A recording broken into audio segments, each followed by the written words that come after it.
Exposure Recovered Alcoholic. Hi.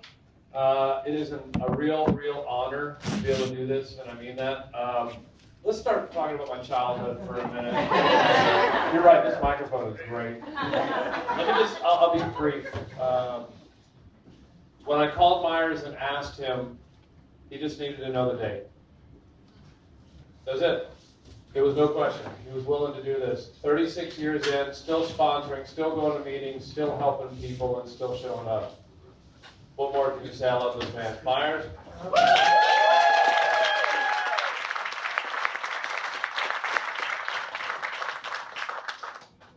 Yeah, buddy. I'm gonna. That's unconventional. I need a little swinging room. When I start getting all kind of lathered up, I gotta carry it. This group is epic. I'm telling you, if I had to be here much longer, I'd need me another fellowship. Some of that stuff. Donnie, thank you. Donnie's my new beard sponsor, so we're working on a few things now, and it's going to be awesome. For some of y'all that I have not met yet, my name is Myers Raymer. I'm a very grateful recovered alcoholic. I took my last drink on January 15th, 88, and I just, it's funny when you do this for a little while, you start meeting people all over, kind of, and they'll walk in, and I'll go, and with a gun to my head, I couldn't remember your name, but I'll never forget what you look like. I remember them, and it's real special to be here. I kind of got into a weird place over the years. I've had so many experiences in AA where you didn't really know you were in an AA meeting. You'd be sitting there and everybody would be talking about their dead squirrel or their this or this and that, and you don't really get the bigger picture. And so when I get asked to talk at a primary purpose group, any kind of a literature-based meeting where people are studying the text, I'm all in. It's an absolute game changer for a whole lot of us that struggled in these rooms. It's a weird deal. I've got one sobriety date, January 15th, 88. But I got to tell you that most of those early years, almost 7 years in this program like that, were the most miserable time of my life. People always expect you to say, well, when I was a drunk and a dope fiend, that's when I was the most miserable. And I'm going, mine's about 7 years in the program, and I'm coming apart because I can't seem to figure out how to deal with this internal condition. And so I'm restless and a little more discontent 24/7. It just gets to be sort of a weird deal. I'll get into a little piece of story. I won't bore you with much of it, but we'll talk about it in a second. When I stand here, I think about Cliff Bishop. Cliff Bishop was the old guy that started Primary Purpose in Dallas and wrote the study guide. It was sort of an epic time. I'm going to give you like a 3-minute synopsis of what was going on in this. Joe and Charlie, Joe McQuaney of Joe and Charlie, had written a study guide that was used in his little treatment center in Little Rock, Arkansas. And it was about this big by this big, and it only went up to chapter 7, working with others, and then it stopped because they couldn't use it. The people weren't there in treatment long enough to use that, and so Clifford, every time Clifford was sponsored by Joe, and every time Joe McQuaney would come to Dallas, they would invite me over and we'd visit and this kind of stuff. And I got to know Joe pretty well. And Clifford was always asking him, "Why can't you write the rest of the big book? Just do the rest of the study guide, and then we can just use that in our meeting." And Joe would go, "No." I mean, it got so contentious after 3 or 4 months of it. I mean, Joe McQuaney would go, "Talk to Mr. Hand." "No, I don't know how to make this any plainer. I'm not going to write any more of it. But why don't you do it?"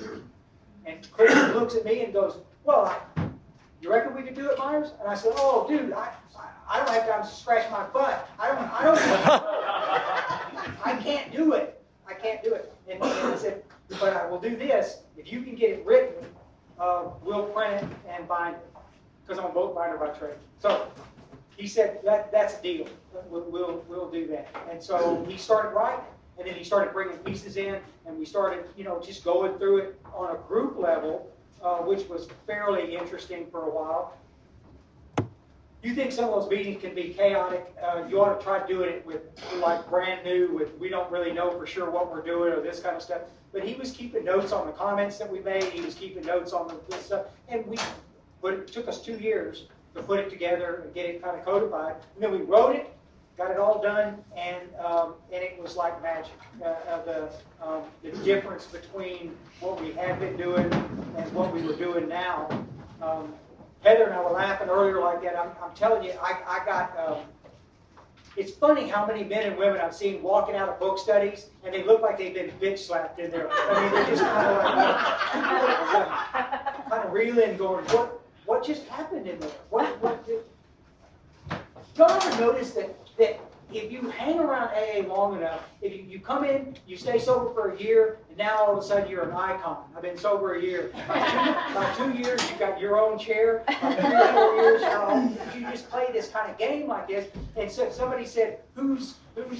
I mean, look, guys, I'm 2 weeks shy of 7 years sober, and I don't know who the co-founders of Alcoholics Anonymous are. We don't ever touch a big book in the group I sobered up in. Ever. But, well, we put coffee cups on them. But we didn't ever read them. We didn't ever really know what the deal was. But I've got a special place to sit. I have my little homeboys that come and sit with me and this kind of stuff. I wasn't sponsoring them, but we were pals. Weird. But it's let me tell you how strange it is though to be sober year after year after year, and you'll be okay, not so okay. We ain't gonna make it like that. I mean, you just kind of lose momentum, and then because I wasn't sponsoring anybody, and I wasn't helping anybody do anything. I was just one of these guys. We went from 7 meetings a week in that original home group to 32 meetings a week, and they were all discussion meetings. I knew everything about your cat, the pet's names. I knew everything about it. You know what our prayer was every day? God, please send a stripper so we can hear some stripper stories. I mean, that's how shallow and weird the whole thing was like that. And every once in a while, one would walk in and we'd be just like, tell me some more of those stories. Because we're just getting... How many of y'all ever remember going to like discussion meetings where you would listen to the same story over and over and over? And it's like, initially it's kind of fun, and then it's not so fun, and then Scout's honor, I'm not making this up. I remember sitting in a meeting, there was a guy in that group named Horse Jim. I didn't know his whole name, Horse Jim. And Horse Jim always introduced me, he'd go, "My name's Jim, sober today." That's all he'd ever say. But Jim would share these stories every once in a while, and I was so tired of hearing the same story, I could recite it. I could close my eyes and just recite it in my head. But the worst part of it was, I spent almost an entire meeting one night thinking to myself, if I killed Horse Jim, and I buried him out behind the meeting hall, that, you know, they talk about putting lime on bodies, would a lime really eat it? And I spent the entire meeting thinking about it. I mean, how much jail time would I have to really have if they found out that I killed Horse Jim? That's the stuff that's in my head. Now tell me where that's healthy. And still there'll be people going, "Well, you're sober today." In the words of my friend Mickey Bush, so's the cat. After a while, you just kind of go like, ugh. So,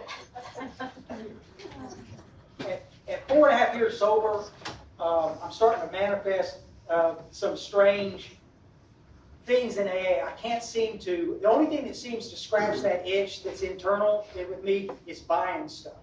And so I'm buying clothes I don't wear, I'm buying music I don't listen to, I'm buying, guess how many musical instruments I have? I've got 3 guitars, 2 banjos, and guess how many songs I can play? None. I can't play one damn song like that. It's just like, but I buy an airplane, and then I need another airplane, and then a little bit later I bought another airplane. Now, who needs 3 airplanes? I got motorcycles, I got stuff on top of stuff. They used to call me Myers Wrangler, the tool whore. I'm buying tools. I don't even know what they are, y'all. I don't even know. But I think Johnny's we're kind of like this because I think he's gone through that same nightmare. It's just Somebody was laughing one time and said, Myers, how many hacksaws do you have? And I said, I don't know. I think 10. And he said, who needs 10 hacksaws? I mean, that's insanity. Some of y'all get that. Some of y'all don't. Y'all don't understand exactly what that's like. I'm trying to figure out a way to make this internal condition okay.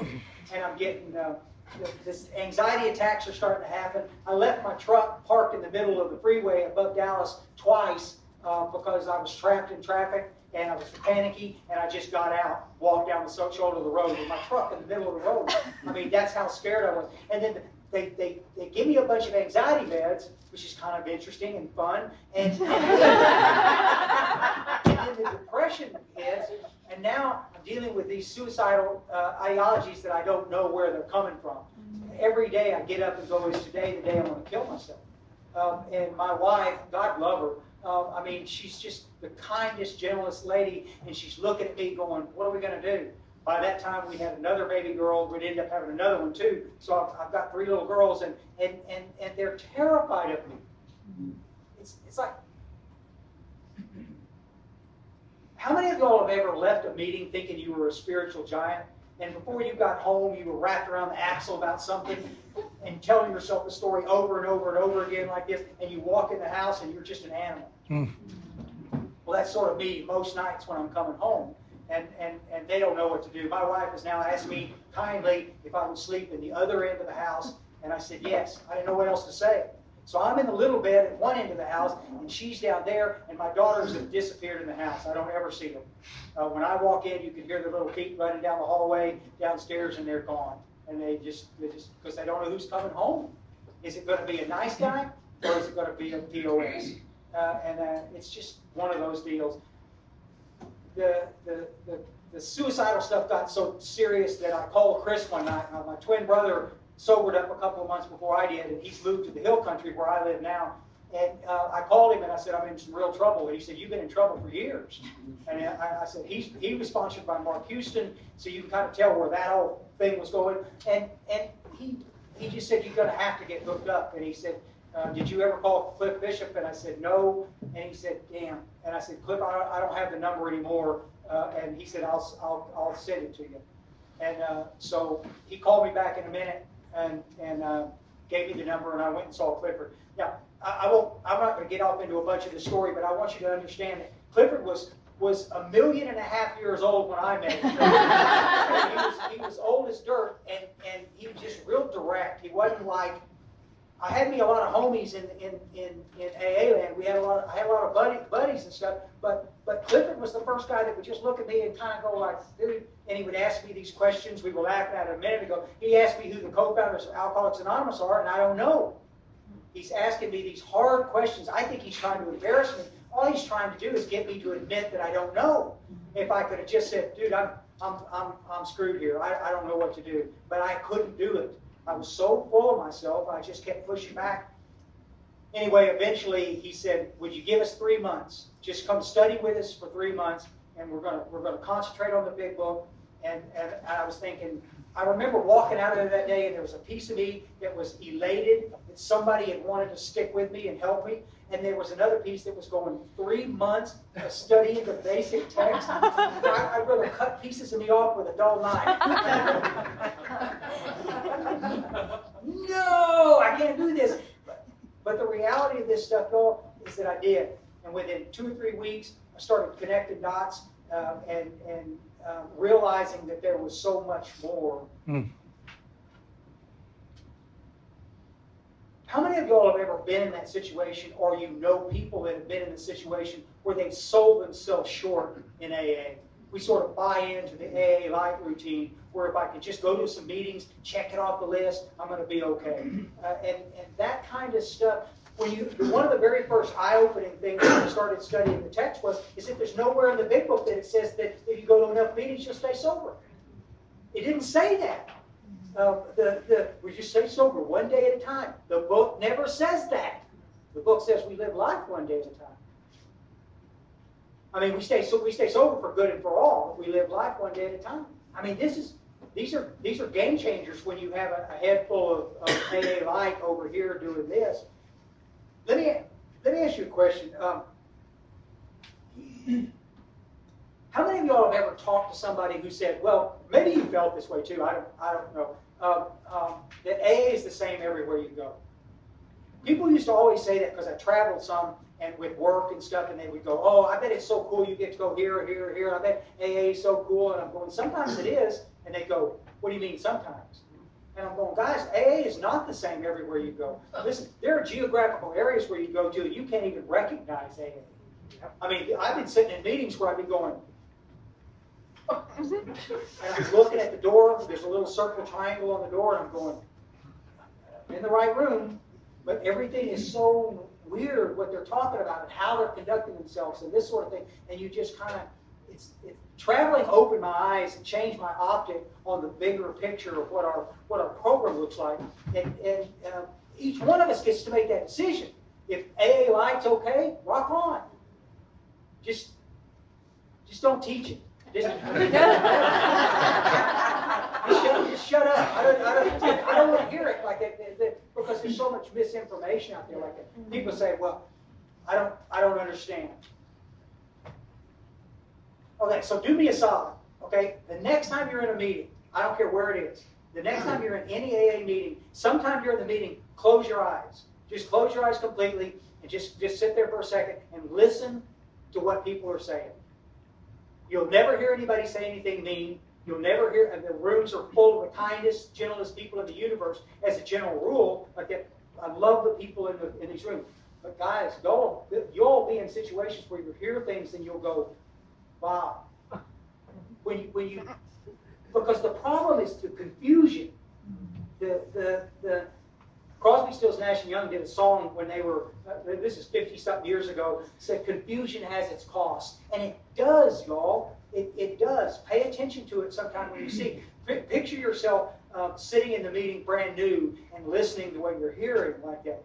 And so Donnie shares that his sponsors got him working the steps, and they're going to work a step maybe every month or two. They'll work another step, and within the year or year and a half, he'll have the steps behind him.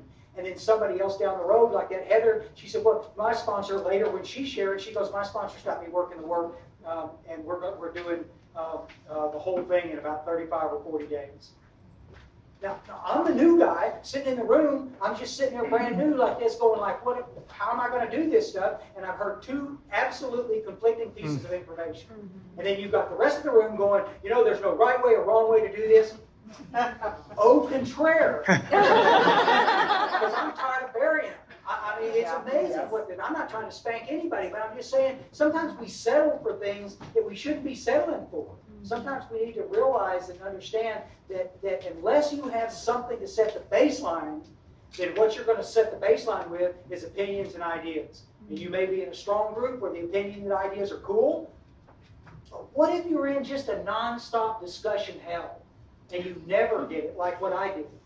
You'll end up drifting out there far enough to where life is unbearable and you cannot stand what it's like. And that's the stuff that scares me more than anything. I just worry so much that people are not hearing what they need to hear because we kind of lost our momentum and we kind of rested into an oral representation of what's in the book instead of the written representation of what's in the book.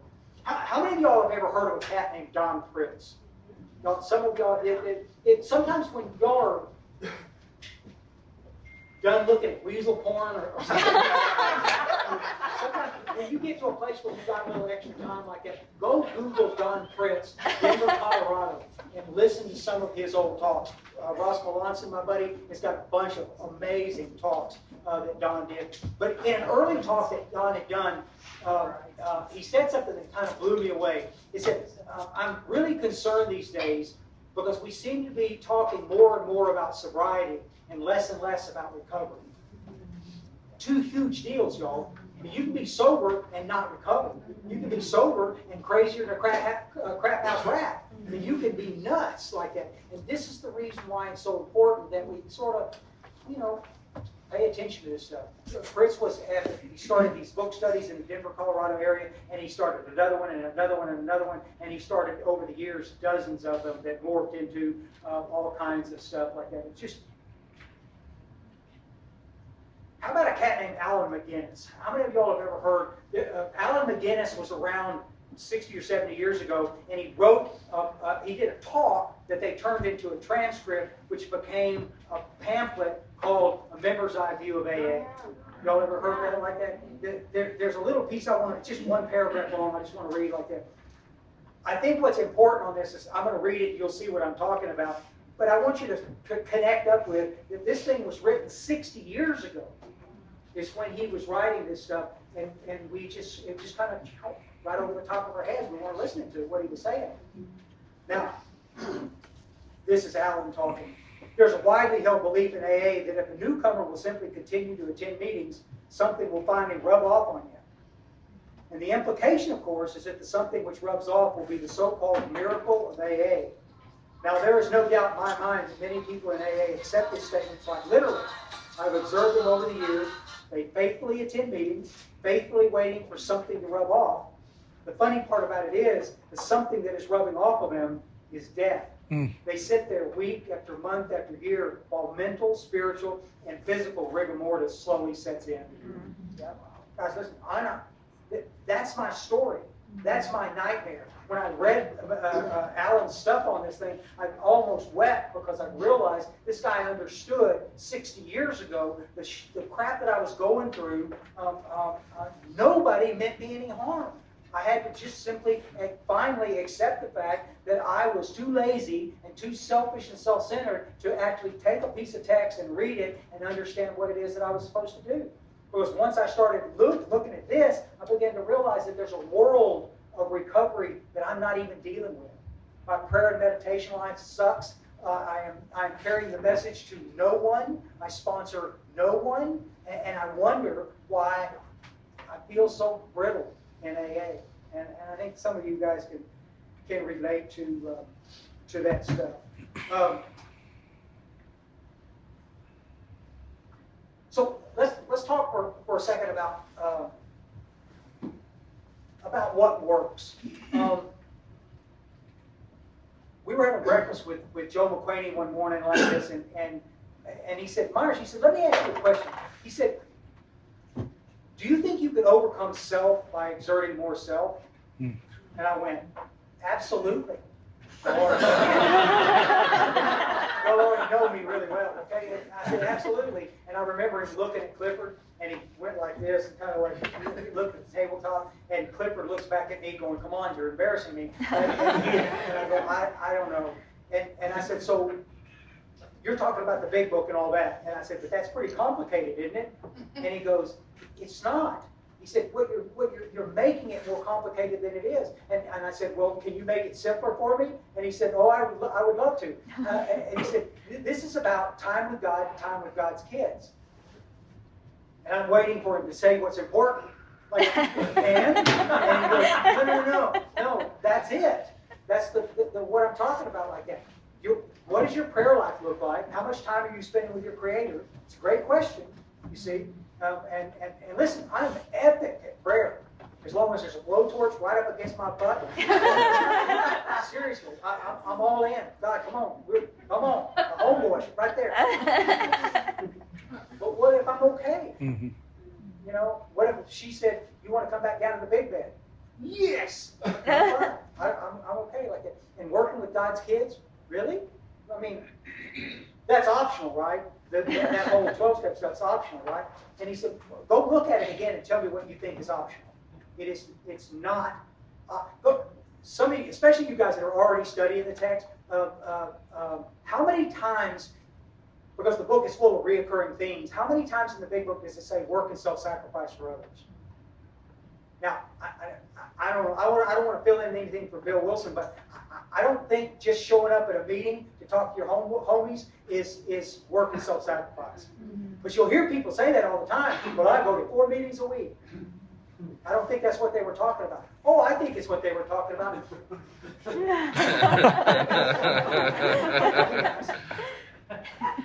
That's not what Bill Wilson was talking about. You know how I know that? Because if you were lucky, there was 1 meeting a week. So he wasn't talking about that. That's not what they were talking about. This idea of work and self-sacrifice meant I had to move and get out and go do something for somebody else that made me feel uncomfortable.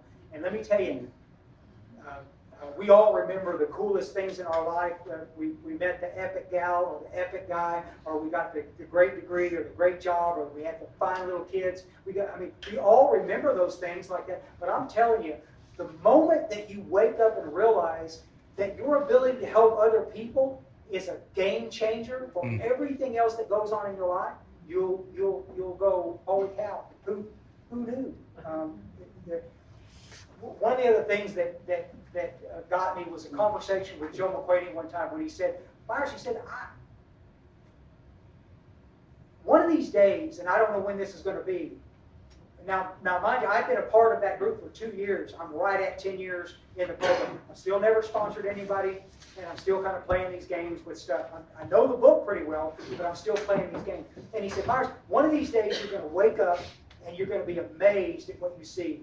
And I said, like what? And he said, like, maybe your job is to feed, not be fed. And I remember when he said it, I went, it didn't mean anything. And then about 15 minutes later, I was sitting there and I was going, that's some pretty heavy stuff. Stop and think about this. How many times do we have people come to meetings, we sit, we find our homeboys and girls, we're visiting, we're talking, we're gossiping, we're playing games and this kind of stuff, and we're ignoring everybody else that's in the room. Meeting's getting ready to start. Like that. It's a social thing for us, and I'm not knocking the social stuff. I'm just saying, at some point, you've got to realize that you're there to feed, which means every man that I sponsor, I just tell them, approach me at home, approach me at work, call me 24/7, but don't come up to me expecting private time before a meeting, because I'm too busy trying to help people, and you need to be doing the same thing too. And I've had at least a dozen men fire me because of that statement.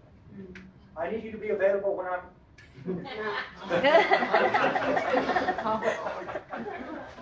I won't tell you what I told them. But y'all understand that. It is indeed a game changer, this idea that we're there for a reason, that we're there to feed. That they tricked me one night and asked me to go to the Salvation Army, and Clifford was funny about it because I asked him, I said, Clifford, I'm struggling here because I don't seem to be making any progress. And he said, you know why? You're not doing anything. And I said, I'm here at the meetings and stuff. He said, I know, but you're not working with anybody. And he said, I tell you what, go to the Salvation Army tomorrow night. I said, I know, I'm going to drive you over there. I do that every Tuesday. And he said, no, I'll drive myself tomorrow night. And you just go over there and do the meeting. And we'll see you. And I said, okay, that's fine. I get over there. Parkland Hospital, the Salvation Army is right over by Parkland Hospital, right on Harry Hines, and it's hot as, they built Harry Hines with shit they got out of hell. They just pulled hot stuff out and made a road out of it. I've never seen any place as hot, and it's full of street people, and it's just kind of, they fancied it up these days, but when I was up there, it was just, but I remember pulling up, and Clifford's not there, and Don's not there. There were 3 or 4 people that went with us on a regular basis, and they weren't there. So I'm standing at the gate that's locked, standing in line to get in, and I'm going, I can't do this. I got to go. And then I go, wait a minute, Myers, stop, think about this, think it through, dude. If you leave, we'll lose the gig. And we'd had that gig at Salvation Army for 10 or 11 years. And I went, all right, so I know where they are in the book, I'll just go do it. So I went in, did it, we had a fine time, and afterwards, I'm telling you, it's the craziest thing. After the meeting, we do the Lord's Prayer. We've got 170 men in that room, and we do the Lord's Prayer, and then drop hands, and this guy goes, hey, Mr. Myers, he always called me Mr. Myers. Mr. Myers, can you come back tomorrow night? And I went, y'all ever have emotions that seem to bang against each other? There's a piece of me that was going, holy cow, that dude asked me to come back. I was elated by that. And then all of a sudden I was thinking, if I'd have walked a little faster, I could have milked this stuff for generations. I would be the guy going, yeah, I carried that beating out to Sally. Y'all see what I'm saying? I just like, why would I? And I got to tell you, driving home that night, I kept thinking, what am I going to do tomorrow night? I got to do something special, blah, blah, blah, and like that. I get up in the morning, I'm thinking about it. I go to work, I'm thinking about it. My wife, who's my business partner, she's looking at me going, dude, what is going on? I said, I'm going back over to the Salvation Army tonight. And she said, great. What time? I said, 8 o'clock. And she said, it's 11 a.m. So, all right, I'm just sorting some stuff out. I'm good. And I made it to 2 o'clock. And I said, adios. I got to go get dressed. And I went back, got all my shit, got my notes, got my book, got dressed, then undressed, then dressed again. And I'm trying to get ready to go. And so I get down there, walk in, and I just, you can't make this stuff up. I mean, if you can't see God's hand in some of the things that happen to us like that, I mean, it's just sort of a, so I walk around the corner, and all of a sudden this great big guy is walking towards me. And the other guys were walking with him too, but all of a sudden they stop. This is a big gymnasium. And they stop, and he keeps coming. And so I'm reverting back to wait a minute, this doesn't look good. He's walking too fast. It doesn't look good. I'm thinking he's going to crush me or something like that. And he gets right up on me, and I look up at him like this, and I just turn my head sideways, and he slipped his arm down around me like this and picked me up off the ground. Like he's holding me like a baby. Like this guy's arms here were as thick as my legs are here, next to my skinny little butt. They just, I mean, he could. I'm pushing like this, and he's just kind of holding me. And I remember going, if he wanted to hurt me, he would have crushed me already. And I remember just sort of drop my hands down like this, and I just put my head over on his chest like that. Let me tell you something completely creepy, okay? To this day, I can still feel that guy's flannel shirt on my face, and I can still remember what he smelled like. And it was the weirdest thing. It was like it was a snapshot on your phone, and there it is, and you got it like that. That's exactly the way I felt. And this guy looked down at me like that. He said, you know what? We've been looking forward to you coming all day long. And I looked up at him, and I went, Hoss, I've been looking forward to seeing y'all too. And he set me down on the ground, and I'm telling you right now, I had a transformation that was like nothing. Don't remember seeing some old videos of Jimmy Swaggart? And he's always holding a Bible like this, and he's always sweating like that. That's exactly the way I looked that night. And it was just like, golly. But we laughed, and we laughed, and we laughed some more, and we got through the work. And then at the end of it like this, we do the Lord's Prayer and drop hands. And this guy said, hey, Mr. Myers, can you sponsor me? And then another guy goes, me too, me too, me too. And I ended up with 4 guys that night. I'm 10 years sober in the rooms, and I've never sponsored anybody. And now I've got 4 guys. All of them could kill me tomorrow. Like that, all asking me to sponsor them. And I just went, got my brand new cell phone I just got, called Clifford and said, I may be in some trouble. I gotta deal with this. Everything shifted with this stuff. I can remember going home and seeing my wife that night, and we were talking like this and about stuff, and she said, hey, wow, I don't know what y'all did over at the Salvation Army, but whatever it is, I'm telling you, it's amazing. You haven't stopped smiling since you got home. And I look over, and one of my daughters is leaning against me, and her head's like this far from me, and it hadn't been like that in forever, like that. Because I'm just a petulant punk, and things change that fast. So that starts us on this big thing of where we're going to go next, what are we going to do next, how we're going to help some folks like this. And I began to realize that everything that those guys talked about was true. I got 50 things I need to. Okay, let me just ask, for some of y'all that have been sober for a while, let me ask you this simple. How many of y'all have ever been sober, everything's groovy, and then all of a sudden you're not? All of a sudden you're feeling a little bit brittle, kind of dry, kind of, like this. And I mean, I'm the poster boy of drifting. And so I used to, somebody said one time, we were talking to him about it, and he said, Myers, you ought to look into how to figure that one out. And I said, I'll do that. Let me tell you a couple of ways that I've come up with to see where you are. And I think, and it's worked with hundreds and hundreds of men that I've worked with over the years, I think it's worth considering. When you've got just a little time, go back and read, like tonight, do it. Go back and read from the ABCs to the third step prayer. So We have 2.5 pages where Bill Wilson completely stops talking about alcoholism completely. He's not talking about it at all. He didn't even mention it. What he's talking about, he introduces us to this weird idea that selfishness and self-centeredness could be the root of my problem. That all gets thrown in there. But right before that, he introduces us to this idea of the stage character. So let me ask you, how many of y'all have known people who were special times 10 in an AA meeting, and then later you found out that they were cheating on their wives, or cheating on their employer, or doing crazy stuff like that, this kind of stuff? That's the stage character that he's talking about. The actor that wants to run the whole show. Sonny, you straighten up. I'm speaking specifically and directly to you. But read it and see if you can identify with the stage character. See if you can see. Bill Wilson was talking about something in there about character and authenticity. I think the $64,000 question with men and women who sober up is, do we give a rat's fuzzy rear about our character, about our authenticity? Are we okay with the idea of, I'll lie if it's helpful, if she'll go out with me, I'll whatever the motivation is, I'll do that kind of stuff. But those are signs of inauthenticity. Guys, I'd go leave a meeting, pat myself on the back for that share in there. Oh, I am Mr. Spiritual. That's my new rap name, Mr. Spiritual. I'm going to do that like that. And then the next day, I'll be at the airport, riding motorcycles, flying with my homeboys, cussing, cheating, lying, gossiping I'm just ugly shit.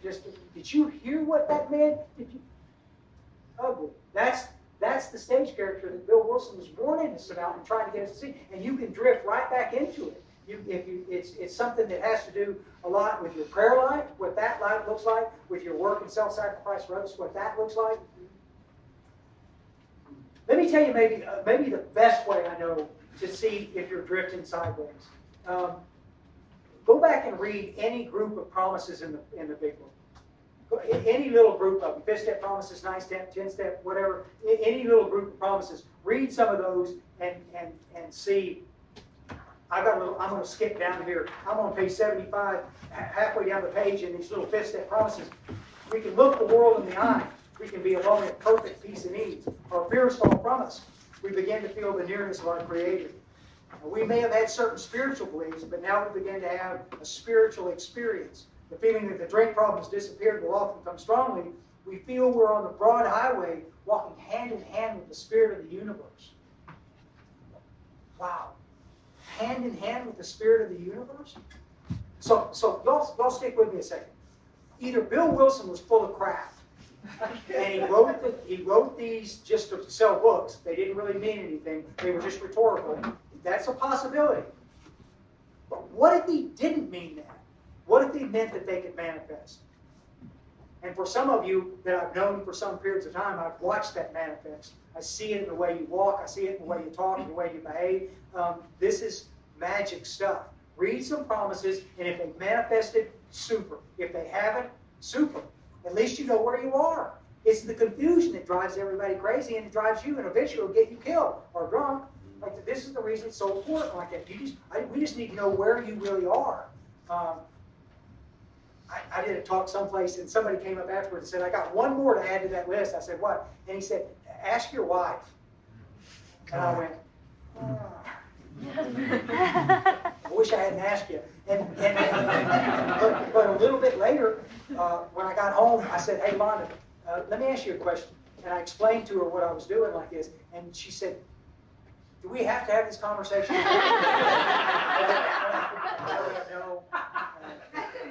No, thank you, Jesus. We don't have to have it at all. But a couple of days later, she said, hey, are you ready to have the conversation? And I went, yeah, I guess so. And we had a conversation. But I'm telling you, to have people around you, Donnie and I were talking about this earlier, to have people around you that love you enough to tell you the truth, that kind of, we have rooms full of people that will love you enough to co-sign whatever you do. And that's not what we're after. I need somebody that's willing to go, dude, you're killing me. You need to, I'm concerned about what you just said. We need to have friends that are that close to us so we know kind of where we are on this thing. couple more real quick things and I'll wrap it up. Time may not be your friend. I just, how many times have we heard old timers say, you know, this is not a race? I don't know. Read the text and line it up, because the text doesn't seem to acknowledge that we have an unlimited amount of time. My own personal experience in these rooms is that we got no time at all, hardly. We need to get going. When you go back and read early literature in AA, early literature about the first 100, and the people that they touched, they were all busy quick. In those first days of convalescence, remember that part like that? This is big stuff. I've got newspaper articles of guys 3 weeks sober that are already sponsoring guys. And I'm 10 years sober and I haven't sponsored anybody. But I've got a room full of people co-signing my BS going, it's okay, son. You're fine. You're okay. You're sober today, aren't you? I understand where they're coming from, and I appreciate their kindness, but the reality of this stuff is, at some point in time, the drinking and the dope stuff becomes the minimal part, the little part. The bigger part is my mental condition, my own character and stuff. This is why this stuff gets so important. You show me people that are immersed in helping other people, and I'll show you men and women who are infinitely different from a lot of other people. You'll see it all the time like that. And we get to make the decision. Are we going to move towards that, or are we going to move towards the other, just middle-of-the-road stuff? We get to decide. But I got to tell you, as a guy who has lived the nightmare of that other stuff, I will never, ever go back there. I will never do that. Let me tell you a real quick story. It's so quick, and you will be blown away at how quick it is.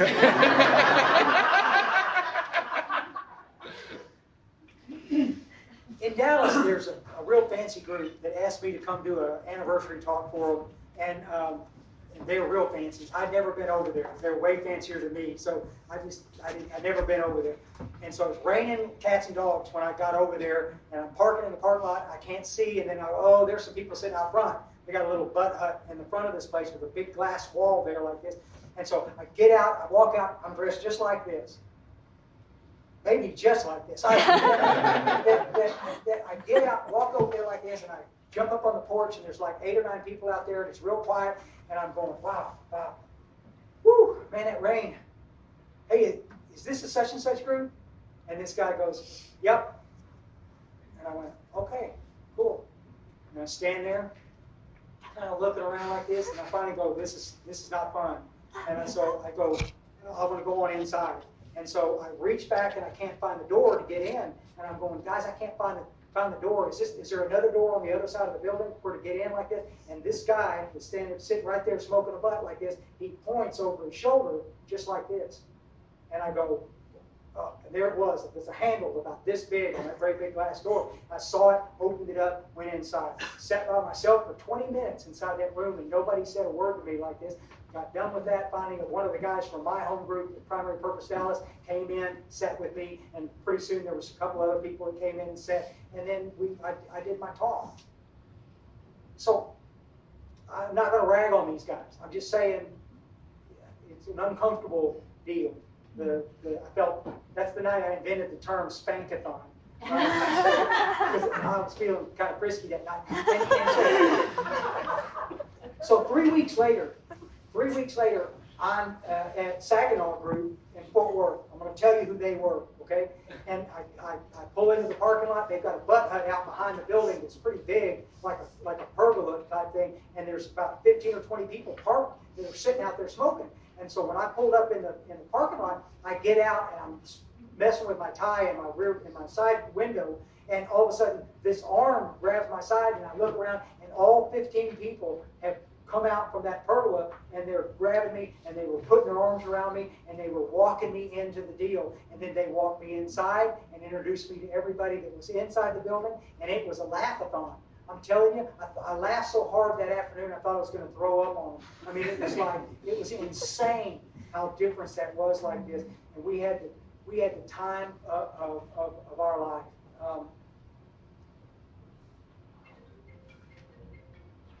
I turned mine off. It can't be me.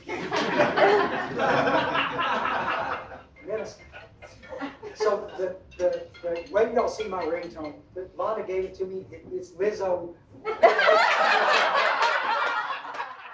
hell my phone? And I left it on at H&I.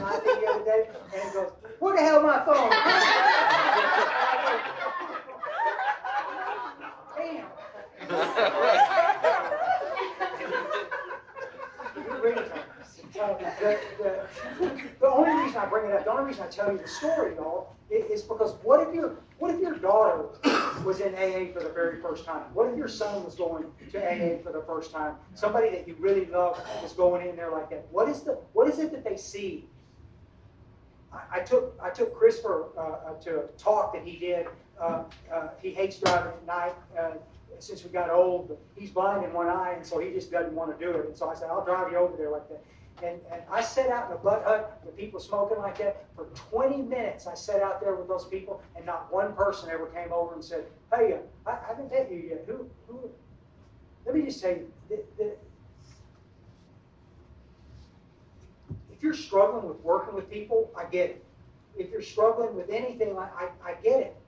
But what you need to understand is that if you can be kind to somebody in AA, they'll never ever forget that. They may not stay sober, they may not, I don't know what their future is like this, but I'm telling you, they will never ever forget somebody that showed them kindness. And I think this is the reason why we miss the boat a lot of times, because we get so busy doing other stuff that we forget. But sometimes I've seen it, Primary Purpose Dallas, my buddy back there knows exactly, that parking lot is enormous, and you get hundreds of cars in there on a Tuesday night like that, and I've watched countless people get out of their car or truck in Dallas and walk straight to the meeting, get about halfway across the parking lot, and stop, take a deep breath, and turn around and walk back to their car.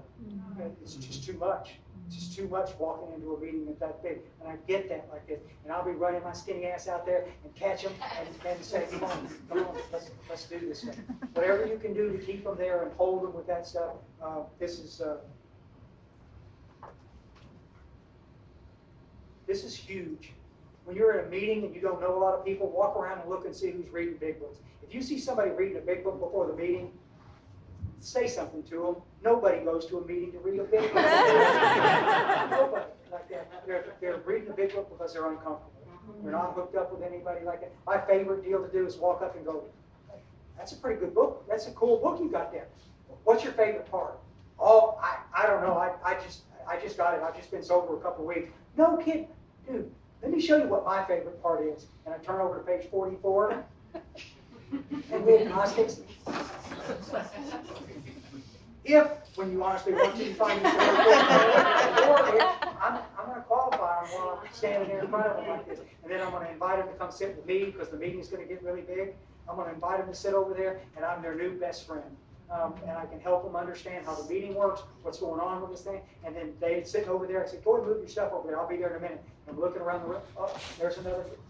I walk over. It's a pretty cool book. What's your favorite part of that book?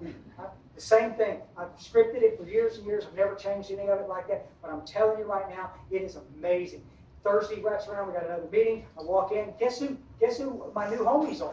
All the people that I met Tuesday night like that. They're waving at me across the parking lot. Myers, hey, look, like, come on. Let's sit down. We can be useless in a meeting, or we can affect change that will change everything about how people live. And it's entirely up to us. If things are going goofy in your life, go call somebody. Go help somebody. If things are going good, go help somebody. I don't care what the scenario is, go help somebody. It doesn't, 36 years into the gig, it still doesn't make any sense to me intellectually. Wait a minute. My life sucks. Everything's falling apart, and you want me to go to the 24-hour club and talk to a bunch of people and smell like a bad chicken fried steak when I come out of it. Seriously, that's what you want me to do. And Clifford used to tell me that all the time. And every time I left, I was different. Every time I left, I was transformed. And I would get in my truck, I'd put on some old Marvin Gaye, and I would drive back to work, and I would look at the day from a completely different perspective. Does it make sense? No. But try it. See what happens. Do me a favor, a solid.